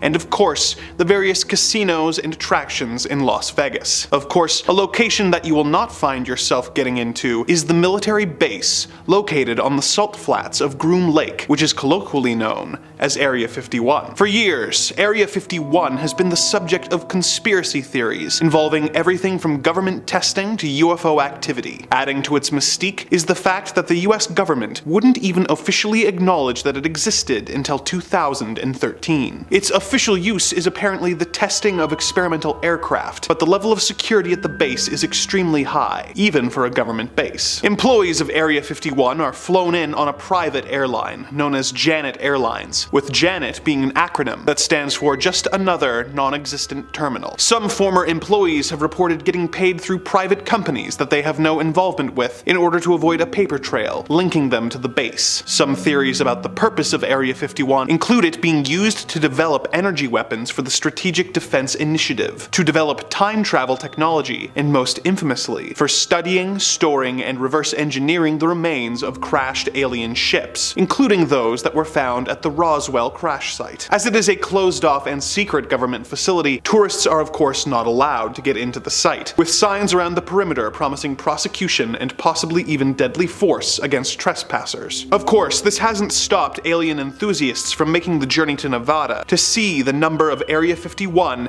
and alien-adjacent attractions, such as bus tours of the extraterrestrial highway, the Black Mailbox, and the outskirts of this secret government facility. Number 4. The Princess Theater, Alberta. In In the Canadian city of Edmonton, Alberta, there is no shortage of movie theaters, with multiple malls housing multiple multiplexes, enabling local cinema lovers to watch the latest in entertainment. However, for many years, the crown jewel for movie lovers in Edmonton was not the Cineplex in West Edmonton Mall, or even the Garneau Theatre, which shows independent and classic films. No, for many years, the most classic of the theaters was the Princess Theatre on White Avenue. Built in 1914 for a then staggering $75,000, this three-story single-screen theater would show moving pictures, concerts, and vaudeville acts, while also having a basement billiards parlor for those not interested in the shows. The theater was known for implementing extremely novel and modern elements, such as a fireproof projection room, an electric time projection clock, an electronic ticketing machine, forced air ventilation, and even refrigerated fountain beverages. The theater was soon drawn into economic hardship and was forced to construct rental apartments on the upper and lower floors. One of these apartment renters was soon met with a tragic and disturbing end. According to local legend, an engaged woman lived in one of the upper apartments, but mere days before she was due to be wed, she was scorned by her fiancé. She was found hanging from the rafters while dressed in her wedding dress. In the years that followed, employees and patrons of the princess reported seeing a ghostly woman wearing a white dress who would suddenly appear and disappear, ascending the theater's grand staircase, wandering its ornate gold-leafed halls, or even hovering over the projection room. The princess was a staple for local cinema lovers, as well as fans of the paranormal for decades. But if you were interested in taking in a show or catching a glimpse of the ghostly bride, you may have missed your window, as the theater closed its doors after 108 years of operation in mid-2022. No new owners or plans for the historical theater have been announced, and the doors remained locked to the public, with only the ghosts still residing inside of this historic building. Number 3. Mount Weather Emergency Operations Center, Virginia. In a world that seems to constantly be on the brink of disaster, it is comforting to know that the US government has a safe location where the elite and powerful will be safe from destruction they most likely caused. Such is the purpose of the US Department of Homeland Security operated base located near Bluemont, Virginia. The Mount Weather Emergency Operations Center,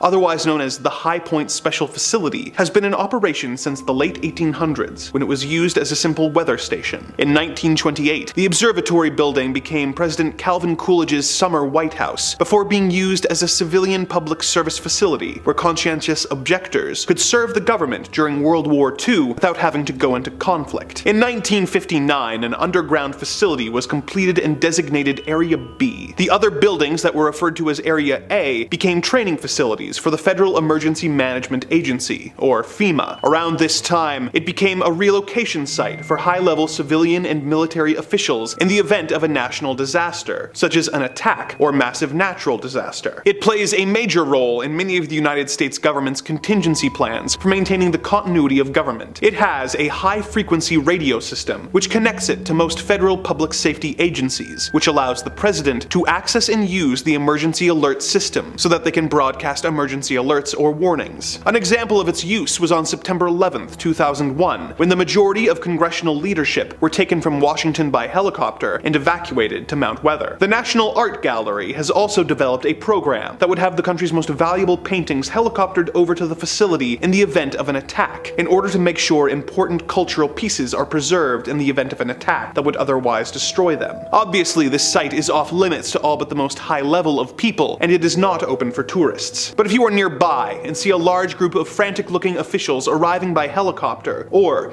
you see a message on TV from the president being broadcast from this facility, be very afraid, as it means that something terrifying and horrible has or is about to occur. Number 2. Boblo Island Amusement Park, Ontario. North America has no shortage of amusement parks for families and thrill seekers alike to visit. The Canadian province of Ontario has several to choose from, including Canada's Wonderland, Great Wolf Lodge, and Splashtown Niagara. One theme park that you won't be able to buy a ticket for, however, is the Boblo Island Amusement Park, located on the island of Bois Blanc, just above the mouth of the Detroit River. The park was opened in 1898 and used a ferry system to service guests from Ontario and Detroit and bring them to the island, where they had a variety of attractions to keep them occupied and having fun. Some of these included the Falling Star, a log flume, a theater, a sky tower, a Ferris wheel, a zoo, a carousel, and a dance hall, financed by Henry Ford himself. It also had 3 roller coasters: the Screamer, the Nightmare, and the Sky Streak. It also had Boblo's scoot boats, which were essentially aquatic bumper cars. The park operated for many years before eventually closing down for financial reasons in late 1993. There are still ferries that operate in order to get island residents on and off the island, but the now abandoned amusement park has been declared off limits by the property owners. Of course, the dilapidated carousel building, dance pavilion, and sky tower have since proven to be too appealing for urban explorers to keep away from, and the eerie overgrown site still sees a variety of visitors. Like any good amusement park, it of course has a reputation for being haunted by a variety of ghosts. My personal favorite of the ghost stories is the story of Smiley the Magician. Back when the theater still operated and showed a variety of different performers, one of the most consistently booked performers of the 30s and 40s was a magician named Smiley Smilovich. Smiley was an old-school magician who had trained with Houdini in the late 20s and was known for his seemingly death-defying tricks. One of his most famous tricks was a metamorphosis trick, where he would put a trunk on stage, climb into it, lock it, and then have the trunk set on fire. He would escape through a trap door, the trunk would burn away, revealing that he had escaped, and the crowd would go wild. One day he was doing this trick as usual, but when he locked himself in the trunk, he had a heart attack and died. The trunk was set on fire, and the audience was left in terror as Smiley's body burned in front of them. Ever since then, Smiley's ghost would apparently haunt the theater, being sighted watching shows that were performed there, showing a special interest in magic shows. In the years since the park's closure, the occasional rumor of the magician being spotted has come up from the various urban explorers checking out the overgrown buildings. Would you ever be brave enough to explore Boblo Island Amusement Park?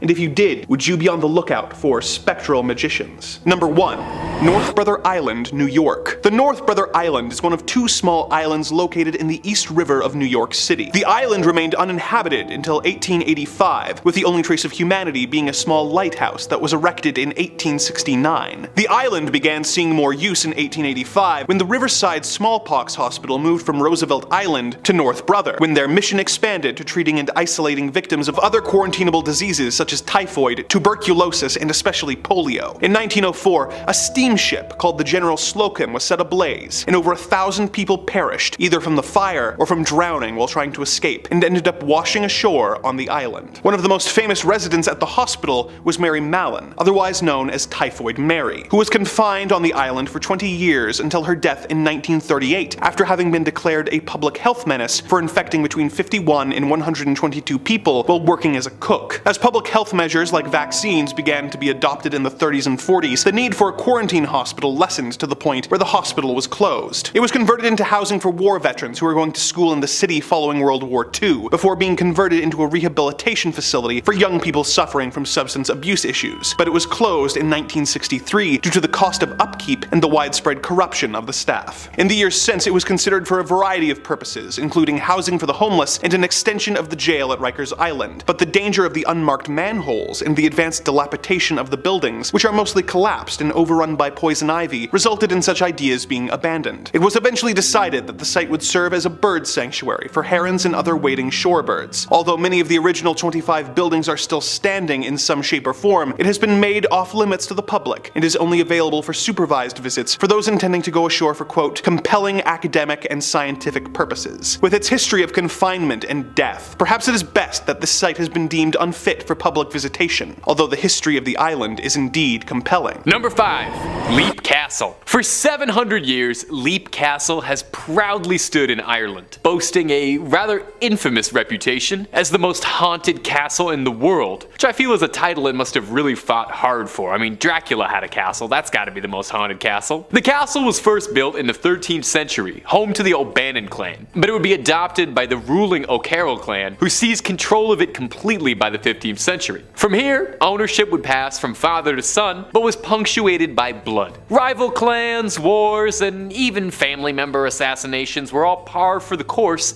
of Leap Castle's bloodied history. A grim oubliette where prisoners would be pushed from a window, landing into a pit of spikes, really completed the castle. After centuries of battles and brawls over the castle, it would eventually be burned in 1922 during the Irish Civil War, where it was then abandoned. Now, it goes without saying that a castle that saw as much bloodshed as this is home to a bevy of trapped spirits. The most present one is the Bloody Chapel spirit. Legend has it that one of the O'Carroll children had his own brother assassinated to gain power. His brother, a member of the clergy, is said to restlessly wander the burnt-out chapel. Visitors report seeing beams of light, the smell of burnt rubber, and the shadow of a priest in the stairwell. There's reports of a spirit of a young girl named Emily, who fell from the rampart in the 16th century and tragically lost her life. There's stories of people seeing the ghost of a young girl walking atop the battlements, dragging a misshapen leg as she walks. Today, you can try to visit the Leap Castle if you're feeling daring enough to contact the owner Sean Ryan,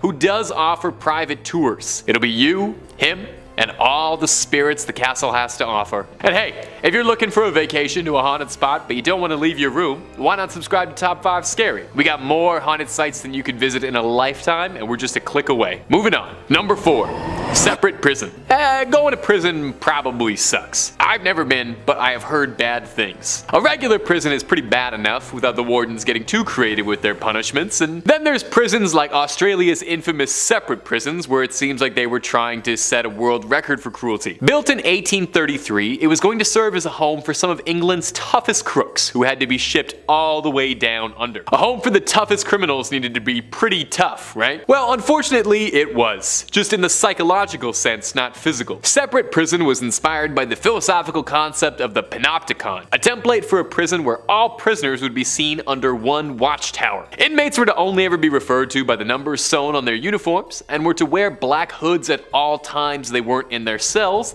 to help them better reflect on their crimes. I'm sure that went over swimmingly with a bunch of violent criminals. Well, it didn't. It mostly led to inmates going mad or offing each other in the hopes that capital punishment was preferable to being imprisoned there, which is a sign that your system is working. Look, it probably goes without saying that this is a haunted prison now, right? I mean, there's over 1,000 bodies buried in unmarked graves on an island that held a prison where everyone had to wear dark hoods.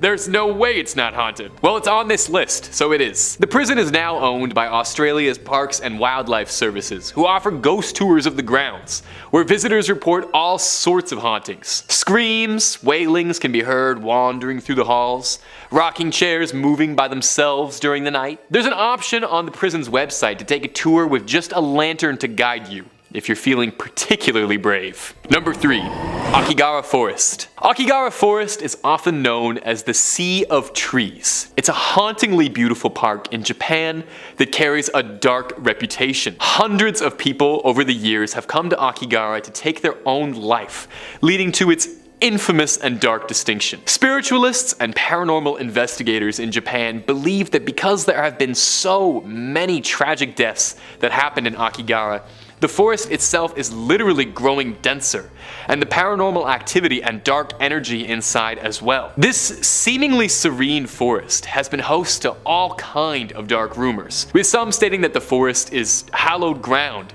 haunted by demonic spirits for years. Others claim that the forest drives people to madness due to high deposits of iron, which cause compasses to malfunction, meaning travelers would get hopelessly lost. Some visitors to Akigara Forest report hearing screams, wallowing, or crying while walking through the trees. There's no doubt that there's probably a very dark feeling walking through these trees, knowing everything that's ever transpired there. As well, there's something about the knotted mess of all the branches and bark that seems sort of surreal, not quite of this earth, but maybe that's just the legends doing the work for me. Japanese authorities have been doing their best to try and reclaim the forest's haunted reputation, putting up signposts all over to try and deter anyone who would take their own life to instead reach out, call for authorities, and they're no longer publicizing any cases of this happening, hoping to one day salvage the tormented reputation of an otherwise serene spot. Number 2. Poveglia. I've talked about Poveglia on this channel before, and I almost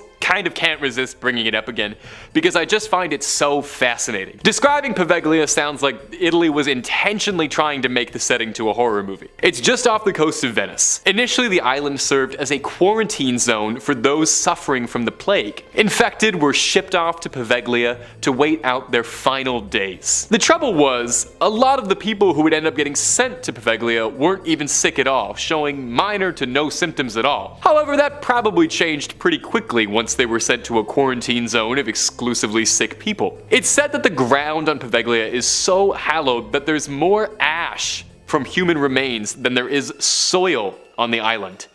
Eventually, in 1922, Poveglia underwent a bit of a rebranding, since centuries of being known as the quarantine zone was hurting its image and its tourist economy, and it rebranded as an island home to a mental hospital. Now, of course, this mental hospital was home to doctors who performed sick experiments on their patients, often with little to no care for the patient's well-being. Chisels, drills, lobotomies without any form of anesthetic or proper treatment, all these fun things. It's said that the lead doctor at the facility was eventually so overcome with guilt over what he had done and haunted by the screams and spirits of his patients and victims that he would eventually throw himself off of the tower on the center of the island. Now, to deter all you would-be ghost hunters and paranormal enthusiasts out there who think Poveglia is sounding like the holy grail of haunted spots, I should warn you that you are probably not going to get in there, as it is extremely forbidden to enter, as in it's illegal. It's punishable to the fullest extent of the law and is considered a criminal act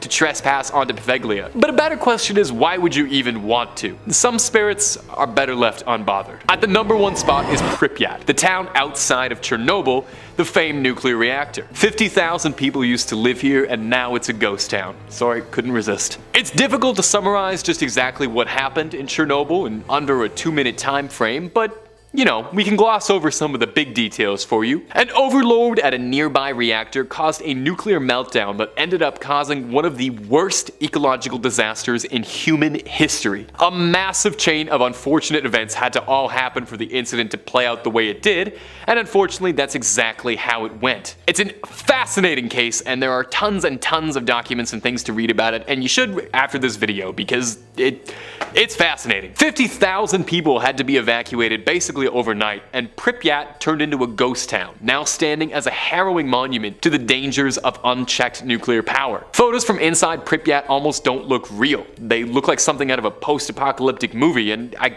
guess that kind of makes sense because it is post-apocalyptic when you think about it. Unlike a lot of the others on this list, Pripyat doesn't need any supernatural ghost stories to elicit a sense of fear. It's haunted, definitely, but more so by radiation and unease than anything else. Mutated animals and vegetation, abandoned Ferris wheels, and an unmissable sense of dread in the air certainly paint a picture of one of the Earth's darkest spots. To some, Pripyat is the ultimate dark tourist destination, infamous and wholly unique. There's actually a whole subculture around venturing into the zone for recreation, a group of people who call themselves stalkers after the 1972 film and not the first-person shooter RPG series set in Chernobyl. These people illegally trespass into the surrounding areas of Chernobyl for the ultimate urban exploration thrill. Now, there are guided tours as well of Chernobyl's surrounding areas for those who are less familiar with the dangers of the zone but want to get up and close and personal nonetheless.